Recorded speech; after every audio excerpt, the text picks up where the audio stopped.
My name is Darin Eppich. Welcome to my YouTube channel. So we're going to be talking about the day in the life of a realtor in LA during COVID. If you like what you see, please like my page. If you want to see more videos, subscribe. And thank you for coming today. The point of today is to kind of give people the day-to-day life of a realtor during COVID. I have a routine, and I've kind of keep adapting the routine through looking at what others are doing, basically learning from people that are successful. I've included a number of different things in my routine that are, as I kind of keep going forward, and things that work, I kind of keep using them. If they don't work, I kind of shift it a little bit. And that's kind of like what today is about, is showing kind of like the grind and day-to-day routine. Because you kind of have to get a system in place, keep it going. Consistency is really important as a realtor, like anyone building a business, to get things going and keep things flowing, if that makes any sense. Before pandemic, real estate was like showings, open houses, whatever to lead gen, just like anyone else does in the beginning. And then once COVID hit, everything shut down. Since the pandemic, I've learned to basically, come up outside the box ideas. Like I do I'll do like the flyer, but I'll do something that, like I did a missing person flyer, email campaigns. I've bought emails and drip campaign people with like values for their homes that a lot of people don't do.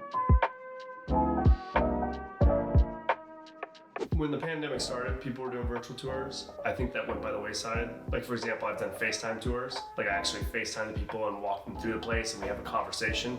I think that's 100 times more effective than doing a video virtual tour. I think they get a better grasp and it's more interactive. It's like showing a house, but I've done that. I did that a number of times in the last few months. I think initially virtual tours was a thing because no one knew what to do because they were trying to figure out how to adapt. I think they were hit or miss. The FaceTime video virtual tour, the FaceTime video tour is a way to get someone excited about a place, because people would do that because they weren't able to see it yet or they wanted to see it sooner than later, but they ultimately come in person. So the virtual tour is like better than nothing, but it's never going to replace someone seeing it in person. You hear about people buying places that can do it off a virtual tour because maybe they have a vision or they just know it's competitive or they know it's a good price. But a lot of people are emotional about buying a place. They need to see it in person. They need to look, smell, sniff, feel, touch, whatever you want to call it, a home before they purchase or even rent a place. So the virtual is good. It's a nice supplement, but it's not, I don't think it's going to take over. I think it was just a temporary thing at the time.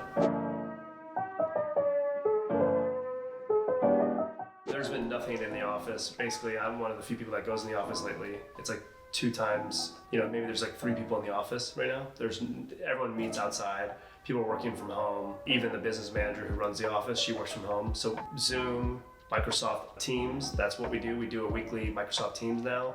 Every Wednesday from 11 to 12, we do Microsoft Teams. So everyone in the office is virtual doing that.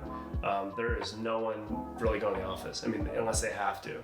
Until about a month ago, the office was closed and people were terrified to go in there. It was like, some people still won't go in there. But yeah, so like the meetings, the interactions, they're pretty much gone. My partner, Corey, I meet with him. We were friends for 20 years, so we get together all the time. But we talk about stuff and we're teamed up. But I haven't seen the other agents except for like maybe one in the last 2 months.